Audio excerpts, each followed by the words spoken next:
የምናዝንበት የምንወድቅበት ማቅ ላይ ራሳችንን ጥለን ከምግብ ተለይተን የሞቀውን የደመቀውን በሙሉ ትተን እግዚአብሔርን ልናስብ የሚገባበት ዘመን። አሁን ይሄ ጾም ያስፈለገበት ዋናው ምክንያት መጀመሪያ እኛ እንድንመለስ ወደ ራሳችን፣ እኛ እንድንመለስ እንድንገዛው ስጋችንን፣ እኛ እንድንመለስ ፈቃዳችንን በሙሉ እንድንቆጣጠረው የሚሰለጥንብን ስሜት የሚሰለጥንብን ፈቃድ እንዳይኖር መክረን ገስጸን ተው የምንለው ስሜታችንን በሙሉ የምንቀጣና የምንቆጣጠረው መሆናችን እርግጠኛ መሆን።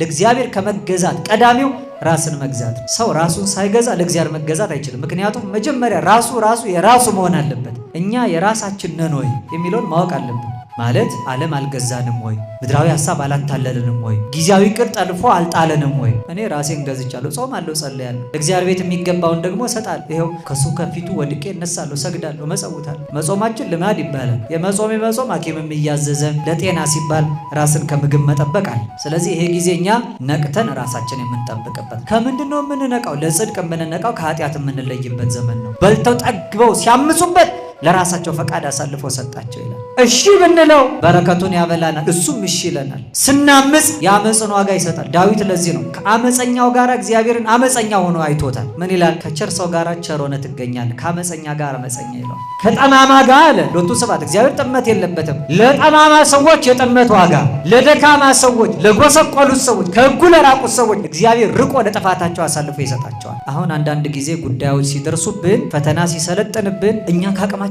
በላይ ሲሆን ምን እንላለን? ነገር ለበጎ ነው እንላለን። በቃ ዝም ብሎ ተነስቶ ብቻ በኃጢአቱ ምክንያት ወድቆ ድካም አግኝቶ ሰው ለበጎ ነው ማለት የለበትም። የሚሻው የሚፈልገውን ነገር አጥቶ ሲቅበዘበዝ ወድቆ ለበጎ ነው አይልም ሰው። ለበጎ የሚሆነው ነገር አንደኛ እግዚአብሔርን ከወደድ ነው። ሁለተኛ እንደሱ ሐሳብ እንደነገርኳቸው ዓለም እንደምትፈልገው ተጠቅማብን ስንወድቅ አይደለም ለበጎ የሚባለው። ለበጎ ነው የሚባለው እንደ ሐሳቡ ለተጠሩት ሰዎች ነገር ሁሉ ለበጎ እንዲደረግ እናውቃለን ይላል። እርሱን ስንወደው ማለት ራሳችንን ገዝታ ስንገዛለት ማለት ነው። እንደገና ተገዝተን እንደ ሐሳቡ ስንሄድ ማለት ነው። ፈቃዱን በጸሎት በጾም እንጠይቃለን። የምንሰራውን የምናደርገውን የምናከናውነውን በሙሉ እንደ ስጋ ለባሹ በምድር እንደሚኖረው ሐሳብ ፈቃድ ብቻ እንደሚነዳው ሰው አንሆንም። ከአይምሮ በላይ ከፍ እንልና ለእግዚአብሔር ፈቃድ ራሳችን እናስገዛለን። ይሄ ነገር የእግዚአብሔር ፈቃድ ነው ወይስ አይደለም እንላለን። በቃል በኑሮ በተግባር በሰውና በእግዚአብሔር ፊት እንከን አልባ ሆነን ለመመላለስ ካልጣር ካልደከምን በስተቀር ሕይወታችን ከንቱ ነው። ጸልዩ ወሰአሉ ለነ ይሄ ከመ ያርኅቡ እግዚአብሔር አናቀጸ ቃል ወጸልዩ ሊተ ብዙሃ ከመ እክስቶ ዘክርስቶስ ምስጢረ በከመ ይደልወኒ እንግር። ሰማያዊ የሆነውን የጌታችንና የአምላካችን የመድኃኒታችን የኢየሱስ ክርስቶስን ቅዱስ የሆነ ቃል እንድንማማር በቸርነቱ ለሁላችንም የቃሉን ደጅ የልቦናችንን ጆሮ እንዲከፍትልን ጸልዩ። ይልቁንም ልናገር እንደሚገባኝ መጠን ብቻ እንድገልጠው እኔንም በጸሎታችሁ አግዙኝ።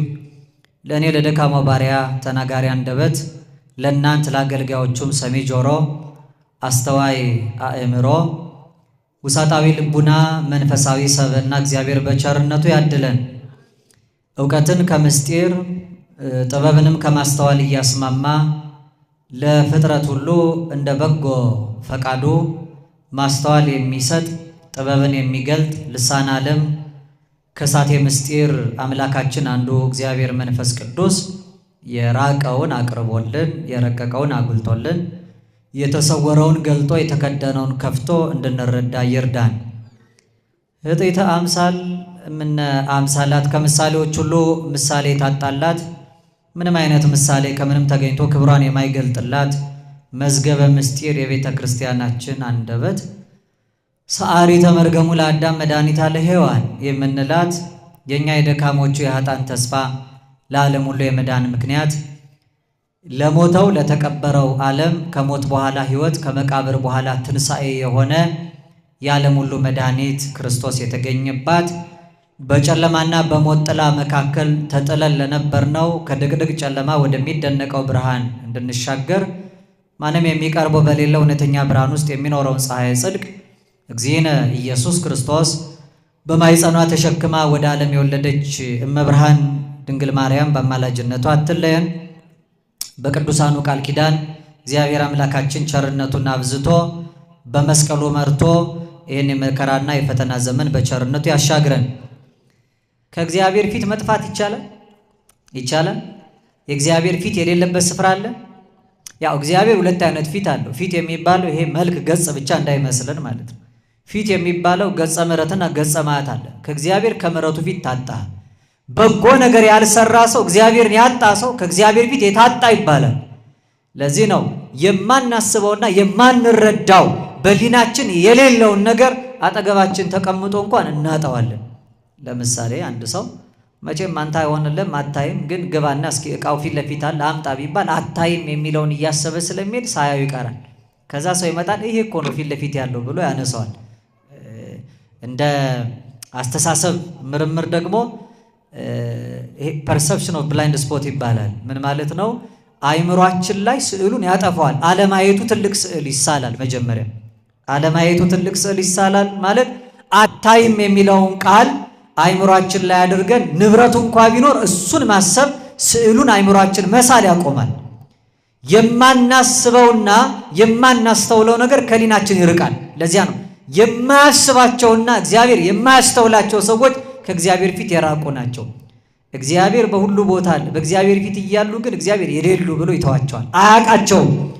ይገርማቸዋል። እግዚአብሔር ሁሉን የሚያውቅ ሁሉን አዋቂ ነው። ሁሉን የሚያይ በሁሉ ስፍራ ያለ ነው።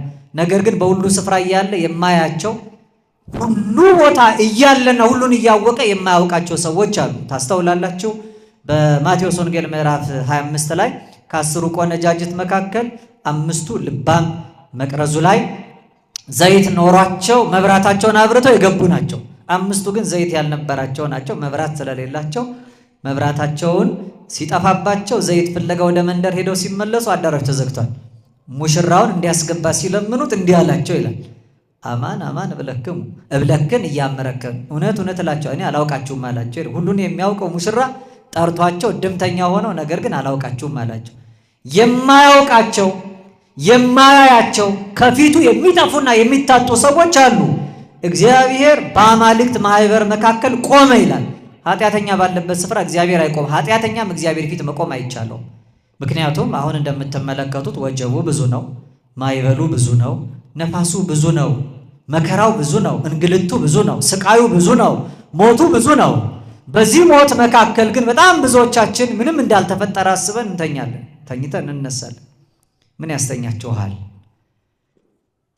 የሚተኛ ሰው እንዲነቃ የሚነገረው የመቀስቀሻ መልእክት ነው። ይሄ የቤተ ክርስቲያናችን የዕለት የዕለት ትምህርትና አዋጅ ይሄ ነው። እንዲያውም ትሰማላችሁ፣ መጥቅ ይደወላል። ደውል ማለት ነው። በቤተክርስቲያን ሰምታችኋል አይደል? ደውል ማለት ለተጋቡ ብቻ አይደለም የሚደወለው፣ እኛን ለማንቃት ሀሳባችን ለማቅናት ተሰብስበን መተን እኮ ቅዳሴው መካከል ላይ በብዙ አዋጅ፣ በብዙ ትእዛዝ፣ በብዙ ምሪት ህይወታችን እንዲስተካከል ደውሉ እየተደጋገመ ይደወላል። ተመልከቱ። ጻው ሲባል ይደወላል፣ ለመውጣት ትእዛዝ ተሰጥቶ። እግዚኦ ሲባል ይደወላል፣ እያንዳንዱ ሰው ተነስቶ እጁን ዘርግቶ ወደ ፈጣሪው ለመጮህ። ከቤተልሔም ስጋውና ደሙ በትንሹ መጥቅ እየተደወለ በቅዳሴው ተጋቡ ይደወላል፣ ለፍታት ይደወላል። ቤተክርስቲያን አዋጅ ሲኖራት፣ ጥሪ ሲኖራት፣ ምዕመናን ሲሰበስብ ደውል ይደወላል። ይሄ ደውል ምንት ያነውመክሙ ምን ያስተኛቸዋል ተነሱ የሚል አዋጅ አለው። ያው የተኛ ሰው መቀስቀስ አለበት። መቼም የተኛ ሰው የሚቀሰቀሰው አውቆ የተኛ አይደለም። አውቆ የተኛን መቀስቀስ በድንጋይ ላይ ውሃ ማፍሰስ ይላሉ አባቶቻችን። በድንጋይ ላይ ውሃ ማፍሰስ ማለት ድንጋዩ የሚጠጣው የሚረባው ነገር የለም፣ ውሃውም ይባክናል፣ ለድንጋዩም ርባና የለውም። አውቆ የተኛን ሰው መቀስቀስ እንደዚህ ነው። አውቆ የተኛን መቀስቀስ ድንጋይ አለት ላይ ውሃ እንደማፍሰስ። ስለዚህ ከንቱ ድካም ነው የሚሆነው። መጽሐፍ እንዲህ ይላል። ታላቁ ሲራክ በመጽሐፈ ሲራክ ምዕራፍ 22 ቁጥር 7 ላይ አንቅሖ ቀስቅሰው እምአብይ ንዋም ለዘይነውም ከታላቅ እንቅልፉ ላይ የሚተኛውን ሰው የሚተኛውን ሰው ከታላቁ እንቅልፉ ላይ ቀስቅሰው። ነገር ግን አለና ምን አለ? ዘይነግሮ ለአብድ ከመዘይነግር ለድቁስ። ለሰነፍ ሰውና ለማያስተውል ሰው ንግግር የሚያበዛ ሰው ጭልጥ ያለ እንቅልፍ ውስጥ ተኝቶ ወሬን የሚሰማ ሰው ነው የሚመስለው ይላል። ወሶባ ሄለቀ ነጊሮቶ ይብለከ ምን ተትቤ። ነግረኸው ስታበቃ ሰነፍ ሰው ምንድን ነው ያልከው ይላል። የተኛን ሰው አውቆ ቢተኛ አሊያም ሳይነቃ ነገር አብዝተ ብትናገር አይሰማህም ይላል። ዛሬ በጣም ትምህርት ይሰጣል፣ ስብከት ይሰበካል። አብዝታ ቤተ ክርስቲያን ከነግስ ባት እስከ ሰርክ መስዋዕት ድረስ ደጃፎቿ